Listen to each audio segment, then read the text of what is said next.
સતલાસના તાલુકાની વર્ષો જૂની પંચાયત ઘર વિહોણનું નવું મકાન બનવાનું શરૂ. વાવ પંચાયતનું જર્જરિત બિલ્ડિંગ છેલ્લા 8 વર્ષથી કંડમ હાલતમાં હતું.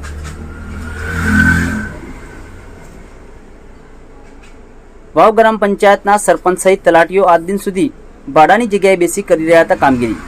અગાઉ મંજૂર થયેલા ગ્રામ પંચાયતની જગ્યાએ ગૌચરની હોવું વિવાદ થતા કામ ખોરંભાયું હતું. નવીન સરપંચ કેસી ચૌધરી અને સભ્યો સહિત તલાટીશ્રીની રજૂઆત બાદ આશરે 37 લાખથી વધુના ખર્ચે બે પંચાયત બનવા કામગીરી હાથ ધરવામાં આવી છે.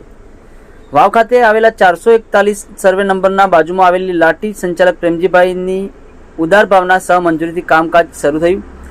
લાઠી સંચાલક પ્રેમજીભાઈ પટેલે વાવ પંચાયત અને ગ્રામજનોના હિતમાં સરકારી કચેરીના બિલ્ડિંગ માટે રસ્તાની જગ્યા આપી મૌખિક મંજૂરી આપતા વિવાદ થયો દૂર અને કામગીરી શરૂ કરવામાં આવી છે. આ અંગે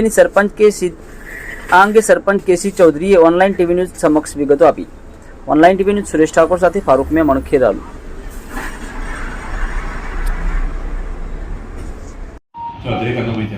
કનુભાઈ, વાવ પંચાયતનું જે નવીન મકાન બની રહ્યું છે, શું કહેશો?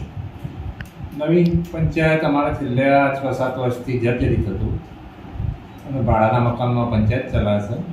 એટલે આપણા નવી બોડી આવી એટલે પંચાયત ઘરની માગણી કરીને સરકારશ્રી તરફથી પંચાયત ઘર મંજૂર કરે છે. અને જે જૂની પંચાયત હતી, પંચાયત ઘર હતું જર્જરિત, તે જમીન ગૌચરની છે. એટલે આપણે ગામતળની જગ્યામાં પણ નવી પંચાયત બનાવવાની કામગીરી ચાલુ કરી છે. શું કહેશો, કેટલા ટાઈમમાં આ પંચાયત બની જશે અને કેવું કામકાજ છે?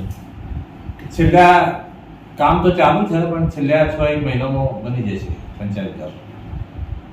આજુબાજુમાં જે જગ્યા માલિકો છે એમની સાથે સંમતિ સાથે રાખીને? હા, મૌખિક સંમતિ લીધેલી છે. આજુબાજુના દરેક જણની મૌખિક સંમતિ લીધેલી છે. કોઈને કોઈ ગામમાં કોઈ પ્રોબ્લેમ નથી.